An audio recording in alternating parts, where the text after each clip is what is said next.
కొత్త చిగురు. ఈ కథను రచించిన వారు సోమవఝుల నాగేంద్ర ప్రసాద్ గారు. ఈ కథ నవ్య వారపత్రికలో నవంబర్ 2013లో ప్రచురితమైంది. ఏమండి, ఈరోజు మావయ్య గారి ప్రవర్తన నాకేం నచ్చలేదు. టీవీ న్యూస్ చూస్తున్న భర్త శివరాం పక్కనే కూర్చుంటూ అంది రమణి. ఏమైంది రమణి? విసుగ్గా అన్నాడు శివరాం. ఇంకేం కావాలి? మధ్యాహ్నం నేను మార్కెట్కు వెళ్ళాను. వెళ్తూ నా మొబైల్ తీసుకుని వెళ్ళడం మర్చిపోయాను చెప్పడం ఆపింది రమణి. అయితే? టీవీ ఛానల్ మారుస్తూ అడిగాడు శివరాం. ఏముంది, నేను మొబైల్ మర్చిపోవడంతో అదే అదననుకున్న మీ నాన్నగారు వైజాగ్లో ఉన్న మీ చెల్లెలికి ఫోన్ చేసి ఓ అరగంట సేపు మాట్లాడారు కోపంగా అంది రమణి. పోనీ రమణి, ఇప్పుడు నాన్న చెల్లెలతో మాట్లాడితే వచ్చిన నష్టం ఏమిటి? అయినా నీది మా చెల్లెలది ఒకటే నెట్వర్క్ కదా. అలాగే మీరెంతసేపు మాట్లాడకున్నా అది ఫ్రీయే కదా మెల్లిగా అన్నాడు శివరాం. ఎంత ఫ్రీ అయితే మాత్రం నన్ను అడగకుండా నా ఫోన్ వాడడం ఏం సంస్కారం చెప్పండి? భర్తని ప్రశ్నించింది రమణి. అబ్బా ఊరుకో రమణి, అనవసరంగా చిన్న విషయానికి రాద్ధాంతం సిద్ధాంతం చేస్తున్నావు. నాన్నగారు పక్క గదిలో నిద్రపోతున్నారు, వింటే బాగోదు అంటూ అప్పటికప్పుడు ఆమెకు సర్ది చెప్పబోయాడు శివరాం. వింటే విన్నివ్వండి, నాకే నష్టం. అయినా నా వస్తువులు వేరొకరు వాడడం నాకు ఇష్టం ఉండదు. మీ నాన్నగారు మీ చెల్లెలతో మాట్లాడుకోవాలనుకున్నప్పుడు నన్ను అడిగి మాట్లాడుకోవాలి గాని ఇలా దొంగలా నేను లేనప్పుడే ఎందుకు మాట్లాడాలి? అవునులేండి, అప్పుడైతే నా మీద మీ చెల్లెలకి లేనిపోని చాడీలు చెప్పుకోవచ్చు. అదే నేను ఇంట్లో ఉంటే ఆయనకు అవకాశం ఉండదుగా. గొంతు స్థాయిని పెంచుతూ అంది రమణి. ఊరుకో రమణి, చాలా దారుణంగా మాట్లాడుతున్నావు. నాన్నగారి మొబైల్ రిపేర్లో ఉండడం వల్ల నీ ఫోన్ వాడి ఉంటారు, అంతేకాని ఆయనకేం తక్కువని చాటుగా నీ ఫోన్ వాడతారు. ఒక్క విషయం గుర్తుపెట్టుకో, మనం ఉంటున్న ఈ ఇల్లు ఇవాళ మన పేరు మీద ఉంది అంటే అది ఆయన చలవే. మర్చిపోయావా? నాన్నగారు రిటైర్ అయిన తర్వాత వచ్చిన డబ్బులన్నీ మనకే ఇచ్చేశారు. ఇప్పుడు ఎందుకు నాన్నగారు అవసరమైతే నేనే అడుగుతాను అని నేనంటే ఆయన ఏమన్నారో గుర్తుందా? నాయన, డబ్బు చాలా పాపిష్టిది. అయిన వారిని కానివారిగాను, కాని వారిని అయిన వారిగాను చేస్తుంది. అయినా నాకు మీరు తప్పించి ఎవరున్నారు? ఇవాళ కాకపోయినా రేపైనా ఈ సొమ్ము మీకు చెందవలసిందే కదా. అవసరం వచ్చినప్పుడు ఉపయోగపడని డబ్బుని తర్వాత ఇచ్చి మాత్రం ఏం ప్రయోజనం అంటూ బలవంతంగా ఆ డబ్బును నా చేతిలో ఉంచారు. తర్వాత అమ్మకి హఠాత్తుగా గుండెపోటు రావడం, సమయానికి చేతిలో డబ్బులు లేకపోవడంతో ఆపరేషన్కి కావలసిన డబ్బులు సమకూర్చుకునే లోపలే అమ్మ చనిపోయింది. నాన్నగారే కనుక మనకు ఆనాడు పెద్ద మనసుతో డబ్బులు ఇవ్వకపోయి ఉంటే ఈనాడు మనకంటూ ఓ ఇల్లు ఉండేదా? కొంచెం కోపంగా అన్నాడు శివరాం. అంటే ఈ ఇంటికి మదుపు పెట్టారు కదా అని ఆయన అడుగులకు మడుగులొత్తాలా? అయినా ఆయన పైవాళ్ళకెవరికైనా ఇచ్చారా? సొంత కొడుకేగా ఇచ్చింది ఉక్రోషంగా అంది రమణి. నిజమే, మరి ఓ కొడుగ్గా నేను ఆయనకేమిచ్చాను? నిజం చెప్పాలంటే ఆయనకి ఈ ఇంట్లో స్వతంత్రమే లేదు. నువ్వు రోజు ఆయన్ని ఎన్నెన్ని మాటలు అంటున్నావో నాకు తెలియదు అనుకున్నావా? మొన్నటికి మొన్న నాన్నగారు భక్తి టీవీలో ఏదో ప్రోగ్రాం చూస్తుంటే నీ సీరియల్ పోతోందని ఛానల్ మార్చేశావు. అయినా నాన్నగారు ఏం మాట్లాడకుండా అక్కడి నుండి వెళ్ళి తన మానాన తాను పడుకున్నారే గాని నిన్ను ఒక్క మాట కూడా అనలేదు. ఇంట్లో పెద్దవాళ్లు టీవీ చూస్తుంటే మార్చేయడం ఎంతవరకు సబబం నీ అంతరాత్మను అడుగు. అదే నా నీ సంస్కారం. అలాగే ఇంకో రాజున నాన్నగారు తెచ్చిన వంకాయల్లో ఓ 2-3 పుచ్చులు ఉన్నాయని ఆయన ఎన్నేసి మాటలన్నావు. డబ్బులు ఊరికే వస్తున్నాయా అని అడిగావు. ఒక్క విషయం గుర్తుపెట్టుకో, రోజు కూరలకి నారలకి డబ్బులు పెడుతున్నది ఆయనే. నువ్వెన్ని మాటలన్నా మౌనంగా భరించారే గాని నిన్ను పల్లెత్తు మాట కూడా అనలేదు. అంటే అది ఆయన సంస్కారం. దయచేసి అర్థం చేసుకో, వీలైనంత శాంతంగా అన్నాడు శివరాం. అంతవరకు భర్త మాటల్ని ఓపిగ్గా విన్న రమణి, అబ్బో చాలా విషయాలు తెలుసుకున్నారే. నేను మీ నాన్నగారిని అనవసరంగా ఇబ్బంది పెడుతున్నానని మీరు అనుకుంటే ఆయన వేరే చోటికి ఎక్కడికైనా పంపించి వేయండి. లేకపోతే వైజాగ్లో ఉంది కదా మీ చెల్లెలు, ఆవిడ దగ్గరికే పంపించండి. లేదంటే ఈ ఊళ్ళోనే ఉన్నారుగా ఆయన ప్రాణ స్నేహితుడు సంఘ సంస్కర్త వెంకట్రావు గారు.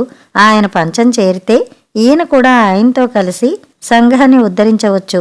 అలాగే బయట ఓ 4 రోజులుంటే మీ నాన్నగారికి నా విలువ కూడా తెలుస్తుంది. అయినా వంకాయలు పుచ్చులు లేకుండా చూసి తీసుకురండి అన్నాను, అది కూడా తప్పేనా? గొంతు పెంచుతూ అంది రమణి. ఆమె గొంతు స్థాయిని చూసి వెనక్కి తగ్గి శివరాము, అబ్బా ఊరుకో తల్లి, ఇప్పుడు నేనేమన్నా అంతలా అరుస్తున్నావు? ఈ వయసులో ఆయన మాత్రం ఎక్కడికి వెడతారు? అయినా నాన్నగారికి మనం తప్పించెవరున్నారు? ఉన్నంతకాలం ఆయన్ని చక్కగా చూసుకోవడం మన బాధ్యత అని చెబుతున్నాను, మెల్లిగా ఆమెను శాంతపరుస్తూ అన్నాడు. చూడండి, మీతో ఇంక నాకు మాటలు అనవసరం. మీకు నా ప్రవర్తన నచ్చకపోతే ఆయన్ని ఓల్డేజ్ హోమ్కో పంపించేయండి. అంతేకాని చీటికి మాటికి ఆయన విషయంలో మీరు నాతో ఇలా గొడవలు పడితే ఊరుకునేది లేదు, తెలిసిందా? అంటూ రుసరుసలాడుతూ బెడ్రూంలోకి వెళ్ళిపోయింది రమణి. గదిలో ఉక్కపోతకి నిద్రపట్టని జగన్నాథం వారి సంభాషణ విని ఎంతో బాధపడ్డాడు. ఈ వయసులో తను మాత్రం ఎక్కడికి పోగలడు? అక్కడికి కోడలు ఏమన్నా నోరు మూసుకుని ఊరుకుంటున్నాడు. ఎందుకంటే ఇప్పుడు తను పౌరుషపడితే ఉన్న ఈ కాస్త ఆధారం కూడా లేకుండా నష్టపోయేది తనే. అందువల్లే కోడలి ప్రవర్తన గురించి ఏనాడో కొడుక్కి కూడా చెప్పలేదు. చెబితే ఇంట్లో ఏం జరుగుతుందో తనకు తెలుసు. ఎంతో మంది వృద్ధ తల్లిదండ్రులు కొడుకు కోడలు నిర్దాక్షిణ్యంగా ఇంట్లోంచి వెళ్ళగొడితే రోజులు గడవక రోడ్ల మీద, రైల్వే స్టేషన్లోనూ ముష్టెత్తుకుంటూ చాలా దుర్భరమైన జీవితాలను గడుపుతున్నారు. అంతెందుకు, 2 నెలల క్రితం తమ పక్క పోర్షన్లో ఉండే కృష్ణారావు గారి పరిస్థితి ఇంకా కళ్ళకు కట్టినట్టుగా ఉంది. ఇంతకీ ఆయన చేసిన తప్పు కూడా ఏమీ లేదు. కూతురు ఆపరేషన్కి 10,000 ఇస్తానన్నారట, అంతే. దానికే ఆయన కోడలు ఇంతెత్తును లేచింది. తర్వాత ఆ విషయం చిలికి చిలికి గాలివానై ఆఖరికి ఆయన్ని ఇంట్లో నుంచి పంపిస్తేనే గాని వల్ల కాదని, భార్య మాట కాదనిలేని కొడుకు పరిస్థితి చూసిన కృష్ణారావు గారి ఆచూకీ ఈనాటి వరకు తెలియలేదు. కాబట్టి తనకు అటువంటి పరిస్థితి రాకుండా ఉండాలంటే తను బతికినన్నాళ్ళు కోడలి మాటకి ఎదురు చెప్పకుండా తన ఆత్మాభిమానాన్ని చంపుకుని బతకాలి. అంతకన్నా వేరే మార్గం లేదు కూడా. అయినా ఆయనకి ఇప్పటికీ ఒక్క విషయం అర్థం కాకుండా ఉంది. ఏనాడు తను కోడలి మాటకి ఎదురు చెప్పలేదు. మరి కోడలికి తనంటే ఎందుకంత ఇదో ఎంత ఆలోచించినా అర్థం కావడం లేదు. తన ఆమెను కూతుర్లాగే చూశాడు, కానీ ఏనాడు ఓ కోడలిగా చూడలేదు. మరి కోడలెందుకు అలా ప్రవర్తిస్తోంది? నిజంగా ఆమె కోరుకున్నట్టే తను వృద్ధాశ్రమానికి వెళ్ళిపోతే తన కొడుకుని మనవళ్ళని వదిలి ఈ వయసులో ఒంటరిగా ఉండగలడా? ఎంత మాత్రం ఉండలేడు అని అనుకున్న జగన్నాథం, ఓ భగవంతుడా, నాకు చావుని తొందరగా ప్రసాదించు అని మనసులోనే ఆ దేవుణ్ణి ప్రార్థించి అవే ఆలోచనలతో మెల్లిగా నిద్రకు ఉపక్రమించాడు. పడుకున్న జగన్నాథానికి ఎంత ప్రయత్నించినా ఎంతకీ నిద్ర పట్టలేదు. స్థిమితం లేని ఆయన మనసు పరిపరి విధాలా ఆలోచిస్తోంది.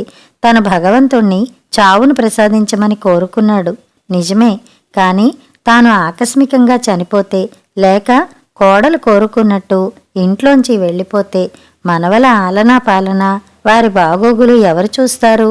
వారికి చక్కటి సభ్యతా సంస్కారాల గురించి ఎవరు చెబుతారు? కొడుకు శివరాం ఉన్నత స్థితిని తాను చూడకుండా ఎలా ఉండగలడు?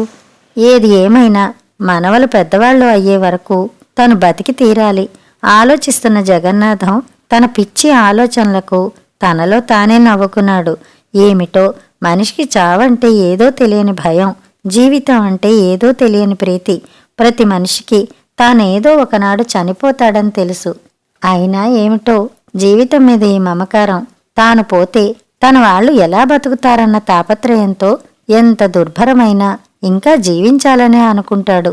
ఏమిటో కదా భగవంతుని మాయ. నిజంగా కన్ను మూసిన తర్వాత తన వెనక ఏం జరుగుతుందో ఎవరికీ తెలియదు. అయినా ఇంకా ఏదో తీరని ఆశ, ఇంకా జీవించాలనే తపన. అసలు చావుని ఎవరైనా ఆనందంగా ఆహ్వానించగలరా? 100 సంవత్సరాలు నిండినవాడైనా చావంటే భయపడతాడు.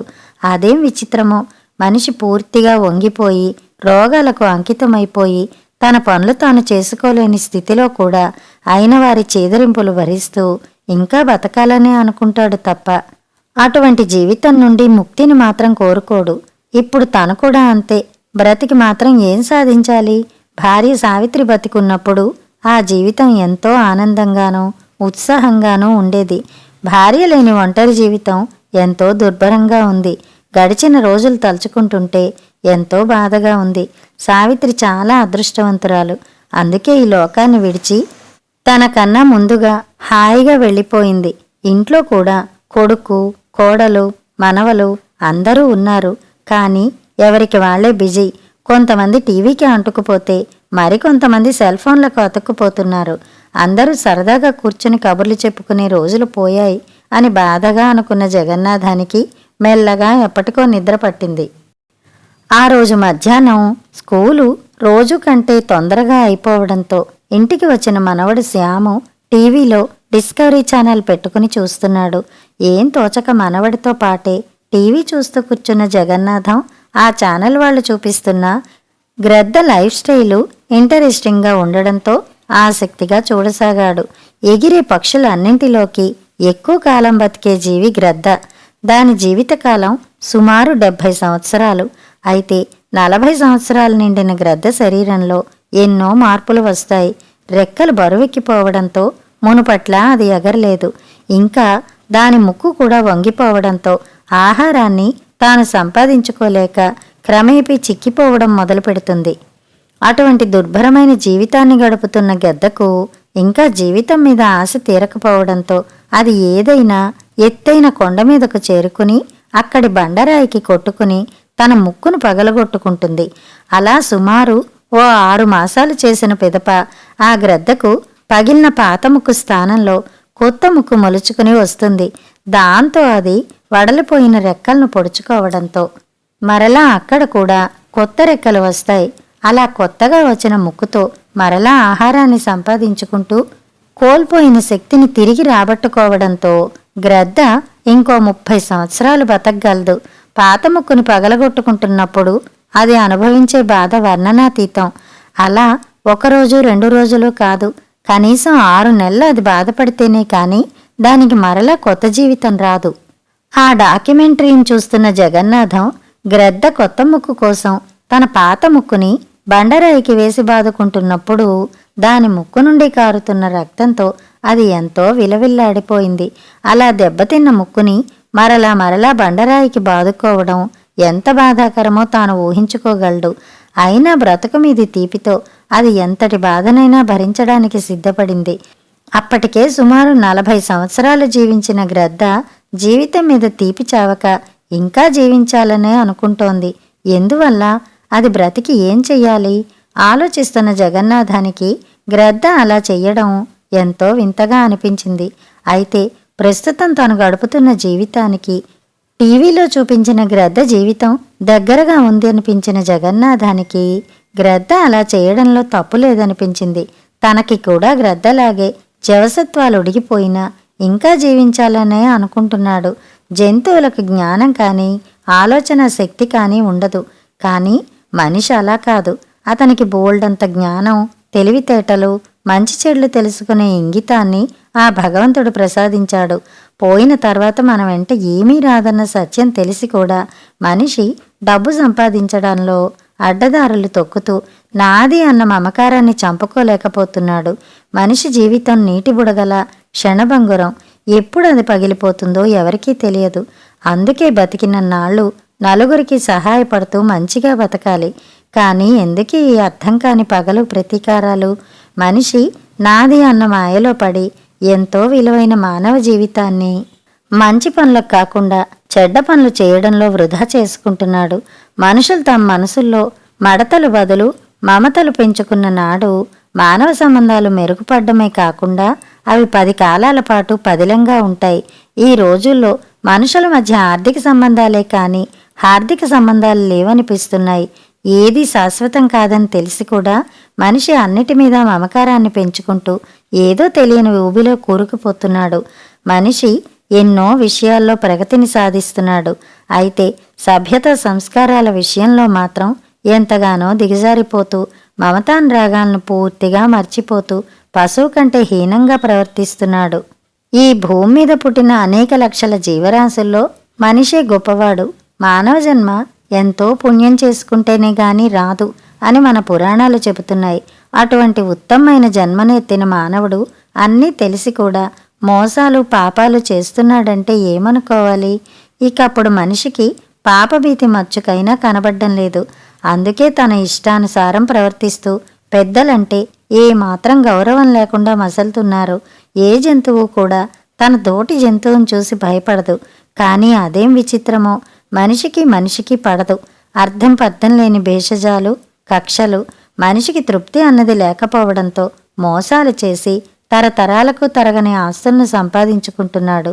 పోనీ అలా సంపాదించిన ధనాన్ని సత్కార్యాలకు వినియోగిస్తాడా అంటే అదీ లేదు. మనతో రాని ఈ పాపపు సంపాదన ఎవరి కోసం? ఒకప్పుడు ప్రతివాడు మాది మనది అన్న భావంతో జీవించేవాడు. కానీ నేడు నేను నాది అన్న భావంతోనే బతుకుతున్నాడు. కన్నవారిని వారి అవసాన దశలో వాళ్ల కర్మానికి వదిలేసి నేటి పిల్లలు తమ స్వార్థం చూసుకుంటుంటే మరికొంతమంది ప్రబుద్ధులు, వృద్ధులు ఎందుకు పనికిరాని వ్యర్థులు అన్నట్టుగా వారిని అలక్ష్యం చేస్తున్నారు. ఇంకా అటువంటప్పుడు మనిషికి జంతువుకి తేడా ఏముంది? తాను గ్రద్ద గురించి ఎలా ఆలోచించాడో నేటి కొడుకులు కూడా వయసు మీరిన తల్లిదండ్రుల గురించి వయసు మీరిన ఈ ముసలివాళ్లు బ్రతికి ఏం ప్రయోజనమని ఆలోచిస్తున్నారు అని బాధగా అనుకున్న జగన్నాథం, గ్రద్ద బ్రతికి ఏం సాధించాలి అనుకున్నానే కానీ నోరులేని మూగజీవే బ్రతకాలనుకున్నప్పుడు మనిషిగా పుట్టిన తను మాత్రం చావుని ఎందుకు కోరుకోవాలి? తను ఇంతసేపు ఒక కోణంలోనే మనిషిలోని చెడును చూశాడు. కానీ రెండో కోణమైన మనిషిలోని మంచిని విస్మరించాడు. కాబట్టి మనిషిగా పుట్టినందుకు తను కూడా ఏదో ఒక మంచి పని చెయ్యాలి. అందుకే ఇప్పుడు తన చిన్ననాటి మిత్రుడు వెంకట్రావు సహాయంతో కొడుకులు కాదనుకున్న తనలాంటి తల్లిదండ్రులు సేద తీరేందుకు ఓ ఓల్డేజ్ హోమ్ని ప్రారంభించి తన జన్మను సార్థకం చేసుకోవాలి అని గట్టిగా నిర్ణయించుకున్న జగన్నాథం స్నేహితుడు వెంకట్రావు ఇంటికి బయలుదేరాడు. జగన్నాథం ఆలోచనను మెచ్చుకున్న వెంకట్రావు అందుకు కావలసిన అన్ని ఏర్పాట్లు పూర్తి చేయడంతో కొద్ది రోజుల తర్వాత జగన్నాథం పర్యవేక్షణలో ఓ ఓల్డేజ్ హోం ప్రారంభమై పిల్లల ఆదరణకు దూరమై మూడుబారిపోతున్న ఎంతో మంది వృద్ధుల జీవితాలు మరలా కొత్త చిగురు తొడగసాగాయి. కథ సమాప్తం.